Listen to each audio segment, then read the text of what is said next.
Oke teman-teman semua, selamat pagi dari Bintaro.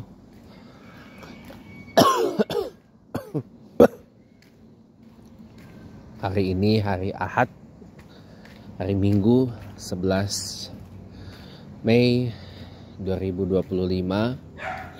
Senang rasanya Sunday with James Cohen Smith Windsor kembali hadir dengan format yang sama seperti sebelum kita hiatus pada bulan Ramadan kemarin ya. Dan sekarang kita sudah masuk kepada bulan Zulqa'dah.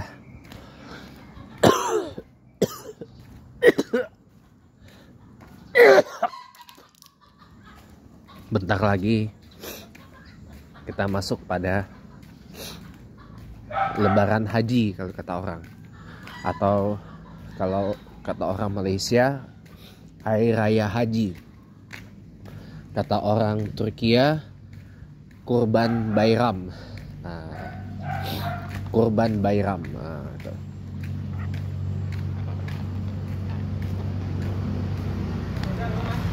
Yo mo. Kurban Bayram kalau kata orang Turkiya, artinya hari raya kurban. Kita disebut Idul Adha. Iya. Kalau Idul Fitri, orang Melayu, orang Malaysia makan hari raya puasa. Kalau orang Turkiya mengatakan Ramazan Bayram, artinya hari raya setelah Ramadan. Iya. Untuk kita Idul Fitri. Nah, Idul Adha tuh rasanya nggak afdol ya kalau kita tuh nggak kurban. Ya, saya doakan mudah-mudahan para pemirsa setia Sunday with James Cohen Smith Windsor dan para subscriber saya dan channel YouTube saya dan para pemirsa channel YouTube saya doakan mudah-mudahan diberikan rezeki yang luas dan berlimpah oleh Allah Subhanahu wa taala, sehingga kalau yang belum sempat berkurban, mudah-mudahan tahun ini bisa berkurban. Kalau yang tahun ini belum bisa berkurban, paling tidak tahun depan sudah bisa berkorban pada Idul Adha 1447 Hijriah insyaallah ya. Ya. Kita saling mendoakan teman-teman. Mudah-mudahan rezeki kita semua diberlimpahkan oleh Allah Subhanahu wa taala, diperluas oleh Allah Subhanahu wa taala agar rezeki, agar tiap tahun lah insyaallah mudah-mudahan kita bisa berkorban ya. Mau kurban kambing, kurban domba, kurban sapi ya, itu boleh teman-teman ya. Nah, biasanya kalau kurban sapi di tempat saya ini biasanya patungan untuk menghemat biaya ya kan, menghemat biaya karena harga sapi kan luar biasa ya, puluhan juta.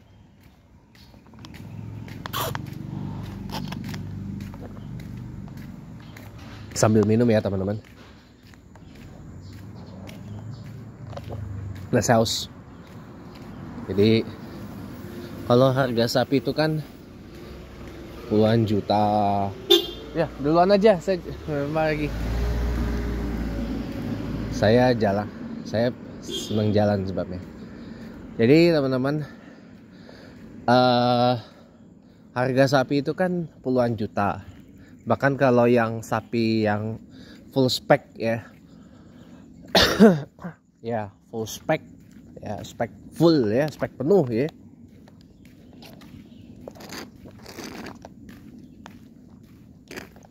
itu harganya udah 100 juta, bahkan lebih dikit, 1 juta lebih dikit ya kan. Biasanya orang-orang kaya tuh yang korbannya sapi limusin, yang dagingnya tuh wah luar biasa lah pokoknya.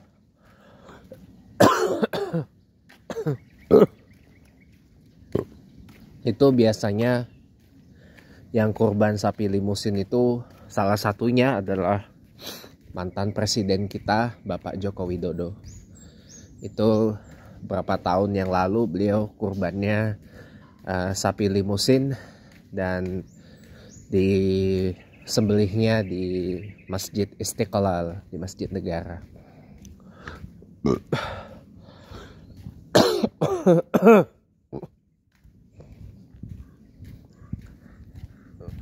Ada perbedaan di Idul Fitri dan Idul Adha.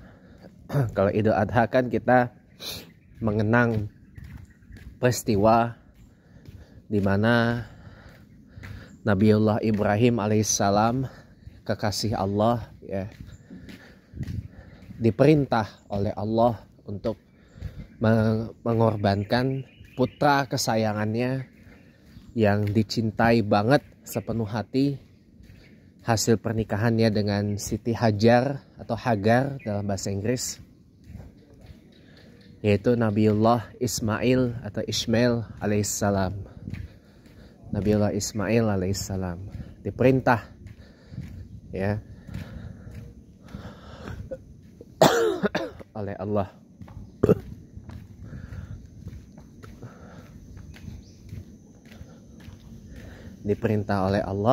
dan Nabi Ismailnya mengatakan, ya ikhlas, ada itu diabadikan dalam satu ayat dalam Al-Quran, saya lupa surah apa, ayat berapa. Nabi Ismailnya ikhlas dikorbankan oleh bapaknya atau ayahnya Nabiullah Ibrahim atau Abraham atau Afram alaihissalam, ya.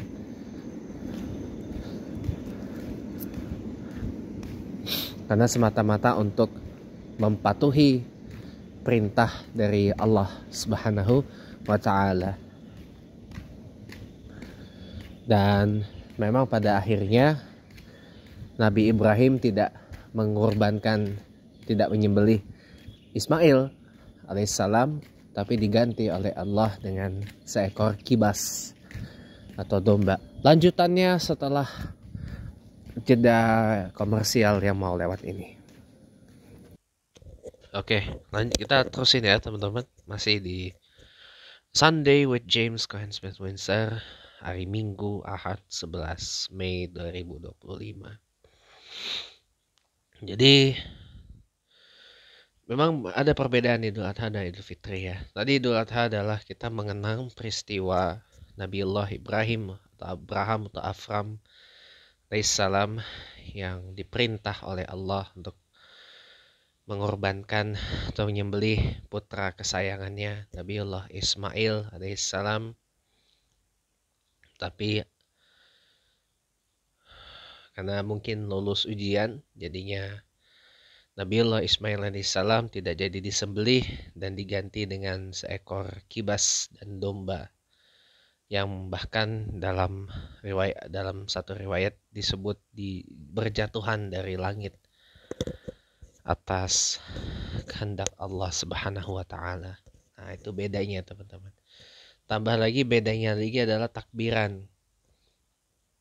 Kalau takbiran Idul Fitri itu cuma pada malam 1 Syawal dan pada hari 1 Syawal, ya, hari 1 Syawal sampai asar ininya takbirannya. Kalau petangnya sudah tidak 2 Syawal.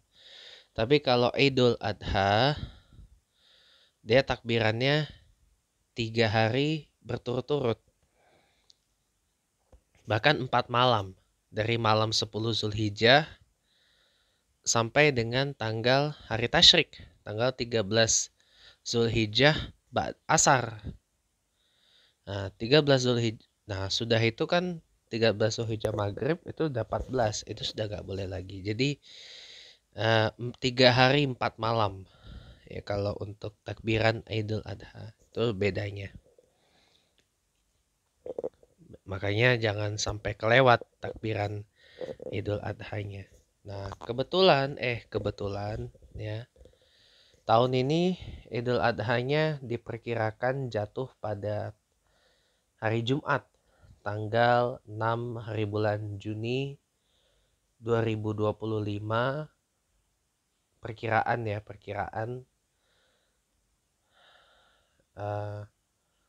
Pasti kebanyakan masjid dan musola yang menyelenggarakan kurban akan melakukan penyembelihan atau pemotongan hewan kurban itu pada besok harinya, tanggal 7. Karena nggak mungkin kan, karena habis sholat Idul Adha itu ada sholat Jumat gitu. Ada sholat Jumat gitu. Jujur, saya kalau ngomong saya pribadi ya, sejujurnya saya kalau ada rezeki yang lebih, ada uang lebih gitu ya, saya tuh pengen apa, ngerayain Idul Adha tiap tahun itu di tempat yang berbeda. Paling nggak bisa sholat di masjid raya di ibu kota provinsi yang beda-beda gitu loh. Terutama mungkin di masjid-masjid yang bersejarah dan masjid-masjid raya yang ikonik lah gitu. Contoh kayak Masjid Sultan Mahmud Badarudin Jawi Kamu Palembang, itu kan masjid bersejarah tuh. Masjid Raya Provinsi Sumsel, dan itu juga masjid sejarah. Masjid yang punya sejarah yang cukup panjang ya. Itu juga kita kenal dengan nama Masjid Agung Palembang ya. Sampai hari ini orang masih menyebut Masjid Agung Palembang, walaupun nama resminya adalah Masjid Sultan Mahmud Badarudin Jaya Wikramo sejak 2019.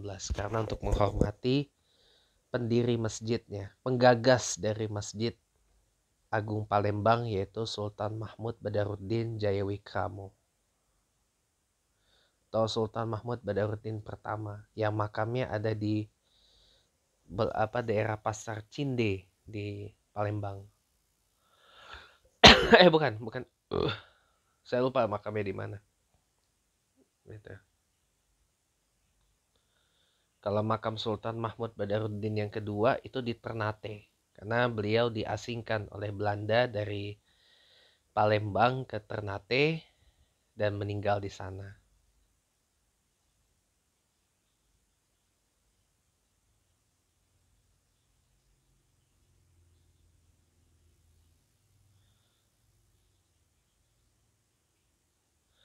Gitu teman-teman. Itu bersejarah, ada sejarahnya. Ya pengen deh tiap tahun gitu. Tak misalkan tahun ini kan ya tahun depan lah insya Allah kalau saya ada rezeki lebih gitu ya. Tahun depan mulai tuh saya keliling Idul Adha di mana gitu. Misalkan Idul Adha di Bandung, sholatnya di Masjid Al Jabar. Nah ini ya teman-teman, supaya tidak salah paham. Bandung itu punya dua masjid raya ya. Yang satu Masjid Raya Bandung yang kita kenal, dulu namanya Masjid Agung Bandung. Dulu ya, sebelum direnovasi total dari tahun 2001 kelar 2005, 4 tahun, itu namanya Masjid Agung Bandung. Nah, begitu kelar renovasi tahun 2005 ya,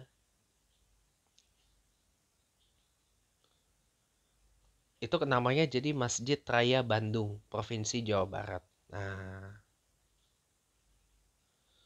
jadi bangunan Masjid Raya Bandung yang ada sekarang itu hasil renovasi dari 2001 sampai dengan 2005. Tuh.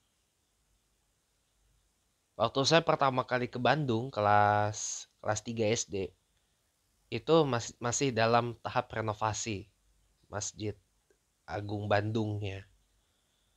Sampai kelar 2005 sehingga terlihat seperti yang kita tahu sekarang ini beserta alun-alunnya ya.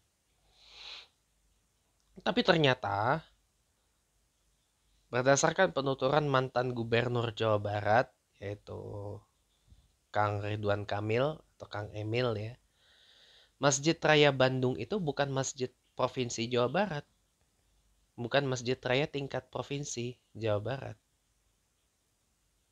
Nah, makanya dibangunlah kemudian Masjid Raya Al Jabar di Gede Bage ya, di daerah Gede Bage yang lokasinya dia tidak terlalu jauh dari stasiun Tegaluar. ya. Nggak terlalu jauh lokasinya dari stasiun Tegaluar di Bandung ya. Itu sebagai Masjid Raya Provinsi Jawa Barat. Tuh. Jadi biar tidak salah paham lagi ya. Jadi Masjid Raya Bandung itu bukan Masjid Raya Provinsi Jawa Barat, tapi itu masih tetap merupakan Masjid Agung tingkat Kota Bandung. Ya, masih tetap Masjid Agung tingkat Kota Bandung. Kalau Masjid Raya tingkat Provinsi Jawa Barat itu ada di Masjid Al-Jabar di Gede Bage.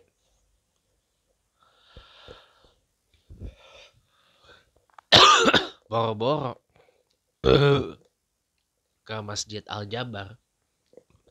Saya nginjek kaki saya di Masjid Raya Bandung aja belum pernah. Sholat di dalamnya aja belum pernah saya. Karena waktu saya pertama kali ke Bandung itu masjidnya masih dalam tahap pembangunan kembali, dalam tahap renovasi total. Gitu. Pengen gitu. Tiap tahun Idul Adha gitu ya. Ya tahun depan lah kalau saya ada rezeki lebih gitu ya. Kita mulai keliling. Misalkan Idul Adha tahun depan di Bandung, tahun depannya lagi di Banten gitu kan, di Serang, di Masjid As-Saurah. Nah, Lebaran 2 tahun lalu ya kita pulangnya lewatin deh, pulang dari Palembang lewat Serang, lewatin tuh Masjid Agung As-Saurah yang lagi direvitalisasi pada waktu itu. Sekarang udah jadi, udah keren abis ya. Eh, Hasil revitalisasi dari Masjid Agung As-Saurah di Kota Serang di Banten itu udah keren keren abis. Pengen gitu. Terus tahun depannya lagi mana ke Semarang, sholat di Masjid Agung Jawa Tengah. Terus di mana di Masjid Raya Al-Akbar Surabaya, pengen gitu. Atau di Masjid Agung Demak yang kental banget ya sejarahnya. Ya. Orang banyak menyebut Masjid Agung Demak itu ya adalah masjid tertua dan masjid pertama yang ada di Indonesia. Memang ini masih perdebatan. Karena konon katanya Masjid Tua Wapawe di Maluku disebut usianya lebih tua dari Masjid Agung Demak. Ada satu lagi masjid di daerah Wonogiri, Jawa Tengah. Itu disebut usianya lebih tua dari Masjid Agung Demak, gitu kan. Nah, itu biarlah menjadi perdiskusian dalam ranah sejarah ya mengenai masjid pertama dan tertua di Indonesia adalah yang mana yang benar. Tapi kalau Anda tanyakan ke saya, jelas saya akan lebih memegang pendapat yang mengatakan bahwa Masjid Agung Demak adalah masjid tertua dan pertama yang ada di Indonesia.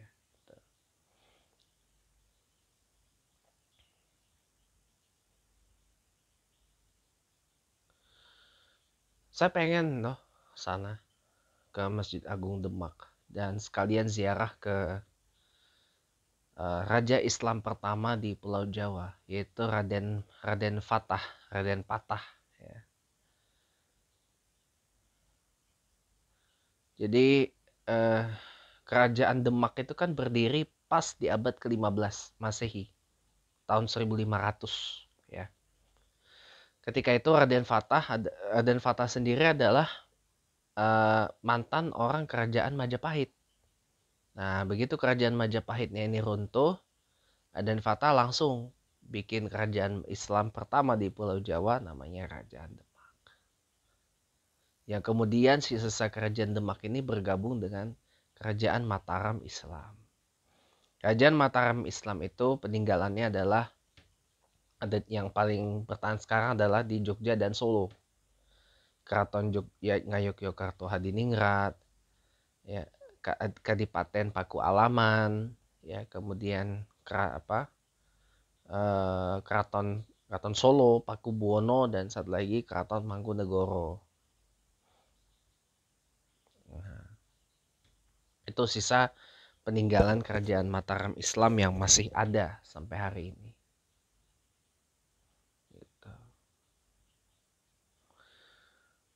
Pengen banget ke sana. Cuma memang belum rezeki sih. Nah, kalau tanya saya, makam para wali Songo itu ada di mana? Saya sebenarnya nggak begitu hafal. Kalau Sunan Kalijaga di Demak makamnya, tapi dia tidak berada di satu kawasan dengan Masjid Demak. Di beda daerah makamnya Sunan Kalijaga. Dia di Demak. Kalau makamnya Sunan Gresik ada di Gresik. Makamnya Sunan Ampel di Surabaya, di Gang Ampel ya, di Masjid Sunan Ampel tuh, di Jalan Ampel, Surabaya. Makam Sunan Kudus ada di Masjid Menara Kudus atau Masjid Al-Aqsa namanya. Makam Sunan Gunung Jati di Cirebon. Dulu waktu saya sering ke Cirebon sering lewat. Makam Sunan Muria di atas Gunung Muria, di dekatnya Gunung Muri. Di atas Gunung Muria di Jawa Tengah. Itu. Nah, itu dong yang saya hafal.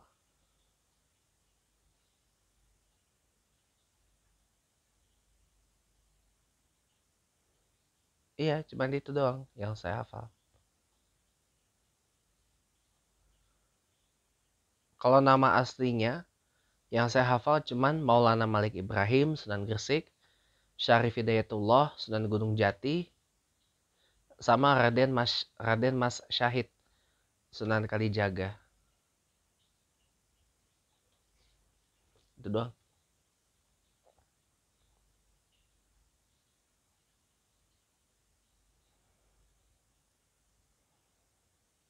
Jadi pengen nih, pengen gitu sesekali gitu ngelakuin trip-trip ke makam para wali Songo gitu ya. Ya, para penyebar Islam di Pulau Jawa gitu. Sama ada satu rencana saya yang pengen saya realisasiin banget dari dulu sampai hari ini. Tapi uh, saya ada hal dikit yang mau saya kerjain, jadi jangan kemana-mana. Ya, welcome back. Ada satu rencana saya pengen ini banget loh. Ada satu makam pengen saya kunjungin banget sih. Makam Pangeran Jayakarta. Di sana daerah apa? Orang nyebutnya Jatinegara Kaum. Pernah saya lewatin itu waktu SNMPTN 13 tahun yang lalu. Apa masjid apa itu namanya saya lupa, pokoknya saya tahunya Masjid Pangeran Jayakarta di Jaktim Jatinegara sana. Kenapa Masjid Pangeran Jayakarta? Ya karena ada makam Pangeran Jayakarta di situ. Pangeran Jayakarta yang notabene merupakan pendiri dari kota Jakarta yang sekarang jadi daerah khusus Jakarta atau DKJ ya, walaupun sampai saat ini status DKI-nya daerah khusus ibu kota Jakartanya masih berlaku karena Kepres keputusan presiden mengenai pemindahan ibu kota dari Jakarta ke Nusantara belum ditandatangani. Undang-undangnya udah ada, tapi Kepresnya belum ditandatangan. Jadi memang status Jakarta masih hari ini adalah ibu kota. Jadinya masih DKI Jakarta, daerah khusus ibu kota Jakarta. Kalau sudah ditandatangani, maka jadinya DKJ, daerah khusus Jakarta atau DK Jakarta.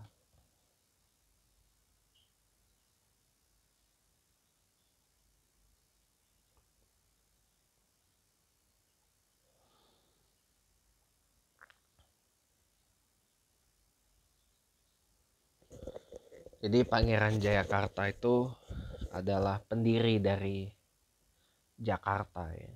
Karena saya menganggap diri saya orang Jakarta. Ya.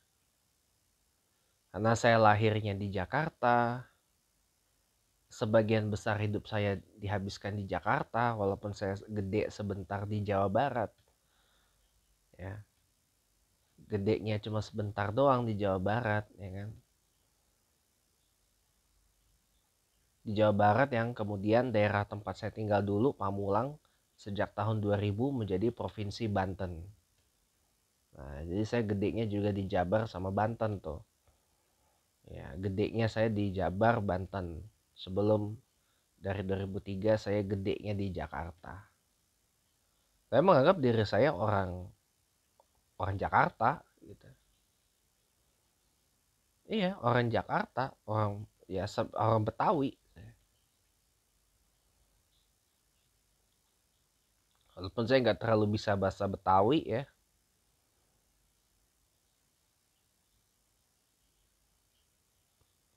Dan saya bukan asli Betawi. Ya, tapi saya menganggap diri saya bagian dari masyarakat Betawi. Makanya kemarin kenapa saya datang ke Lebaran Betawi di Monas. Ya, saya kemarin datang ke Lebaran Betawi di Monas.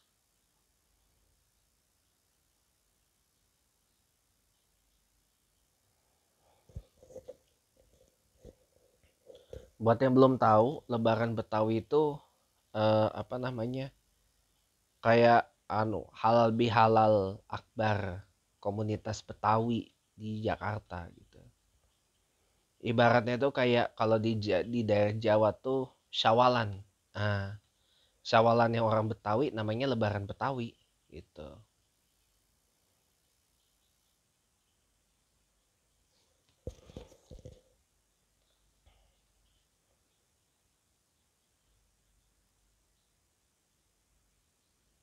Jadi ibaratnya kayak ini, kayak halal bihalal gitu, Lebaran Betawi itu. Man, waktu kemarin saya di Monas, ya, suasana Betawinya kurang ketara.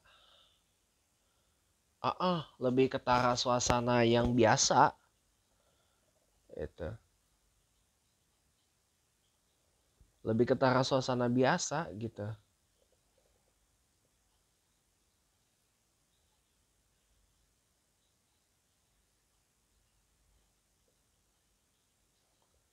Kurang ketara, ondel-ondel nggak ada, kerak telur habis, bir peletok nggak ada, ya kan? Nah kalau kuliner, kalau yang wajib di acara Betawi itu kerak telur, bir peletok, tuh. Saya pernah minum bir peletok, anget, saya anget, bir peletok, ya. Kalau mau jangan minum yang dingin, yang anget. Kalau mau bir peletok itu, kerak telur habis makan. Apa? Ondel-ondel nggak ada, ngelenongnya juga kagak ada, ngelenongnya nggak ada. Betawi kan yang terkenal kan lenong gitu, ya, lenongnya nggak ada, gitu. Nggak ada semua. Jadi kurang ketara gitu suasana Betawinya. Ya karena diadainnya di Monas, Monas kan tempat yang orang umum gitu loh. Kalau diadainnya di daerah Kampung Betawi Setubabakan, nah tuh ketara pasti akan ketara banget tuh Betawinya. Nah, kan itu kan situs situs wisatanya Betawi tuh, Situ Babakan. Sini nih dekat Jakarta. Enak tuh. Nah, kalau di Monas mah ini ketara banget ini.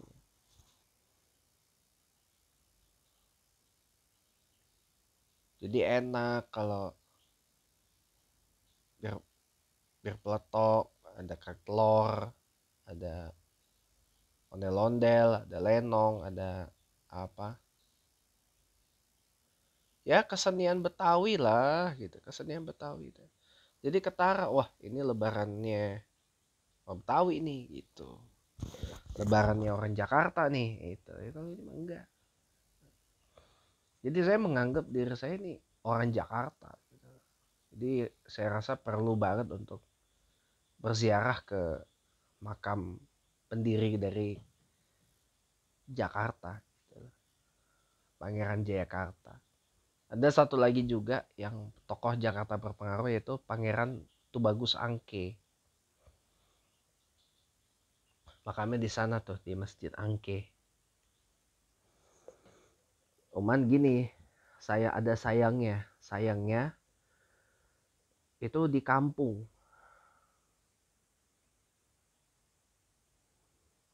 Kurang terekspos sama apa dunia pariwisata. Mungkin ini bisa jadi bahan pertimbangan Dinas Pariwisata Jakarta kali ya, untuk mengorbitkan makam Pangeran Angke dan Masjid Angke itu biar dikunjungi banyak warga Jakarta gitu. Cuman satu sih kendalanya tuh satu, lokasi ya. Lokasinya tuh di gang, di kampung, di mana mobil itu nggak bisa masuk. Ya, jangankan bus ya, bus gede, mobil aja, bus peziarah gitu, mobil aja nggak bisa masuk, nggak bisa, nggak bisa. Jadi harus jalan, karena dia di kampung, di permukiman pada penduduk. Sama kayak masjid tertua di Jakarta, Masjid Al Ansor di sana tuh, di Pekojan. Pekojan tuh kampungnya ini apa, orang Indonesia pertama yang jadi imam di Masjidil Haram, Syekh Junaid Al Batawi. Nah, itu juga di kampung, di daerah padat penduduk.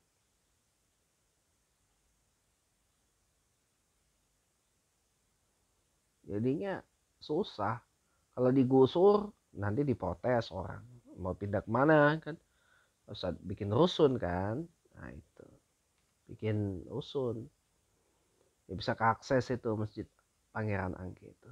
Tapi solusinya sih satu ya, kita kesana jangan bawa kendaraan pribadi. Mendingan kita kalau mau ziarah kesana jangan bawa kendaraan pribadi. Motor bisa masuk ke gang itu, tapi saran saya jangan bawa kendaraan pribadi. Mendingan naik KRL, turun di stasiun Angke atau stasiun Duri ya. Nanti disambung ke sana, bisa pakai angkot, bisa pakai ojek pangkalan, bisa pakai opang, bisa pakai ojol gitu ya. Nah itu insya Allah bisa ini kok apa, sampai ke mana makamnya Pangeran Angke.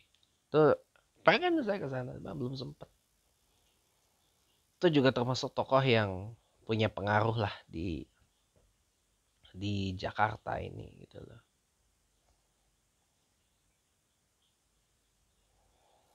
Kalau makamnya Fathahillah saya nggak tahu di mana ya. Fathahillah tuh tokoh di balik kemenangan pasukan Nusantara melawan Portugal tanggal 22 Juni 1527.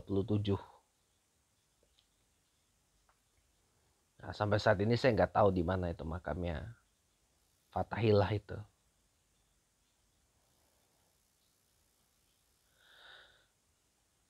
Pak, kalau ke Masjid Luar Batang gimana? Masjid Luar Batang mobil bisa masuk, tapi kalau kendaraan besar nggak bisa. Jadi Kampung Luar Batang. Nggak ada nama resminya. Nama resminya yaitu Masjid Kampung Luar Batang. Kenapa? Karena ada sejarahnya. Kala itu Habib Al-Alaidrus ya meninggal kan. Tadinya hendak dimakamkan di daerah Karet, Tanah Abang sini. Cuman begitu pas mau dikubur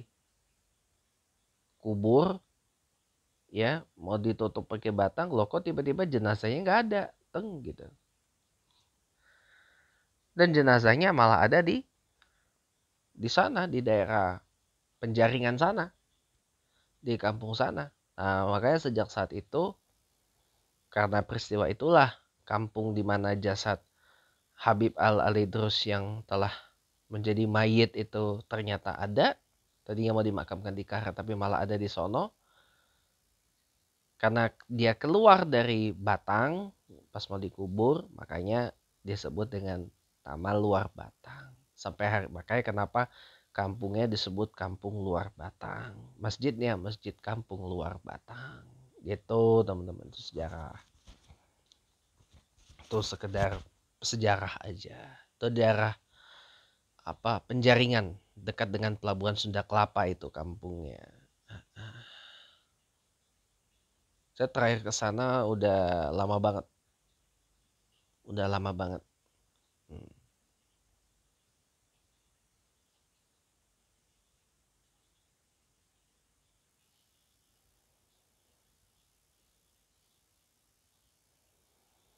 Cuma satu saya mohon nanti di sana ya. Kita mendoakan aja almarhum Habib Alalay terus itu. Jangan minta yang aneh, jangan aneh-aneh. Nanti malah jadinya musyrik. Ya. Kalau kita ziarah ke makam wali, ya itu jangan minta yang aneh, jangan aneh-aneh. Kita doakan aja. Mudah-mudahan husnul khatimah, jadi ahlul jannah oleh Allah gitu ya. Karena kalau berdoa kepada kuburan nanti musyrik jatuhnya. Jangan teman-teman, jangan. Kita mendoakan saja. Bukan minta doa, mendoakan. Gitu. Tuh ya makanya saya minta tolong banget itu. Oke, mungkin sekian untuk minggu ini. Sampai bertemu lagi di tayangan yang sama minggu depan.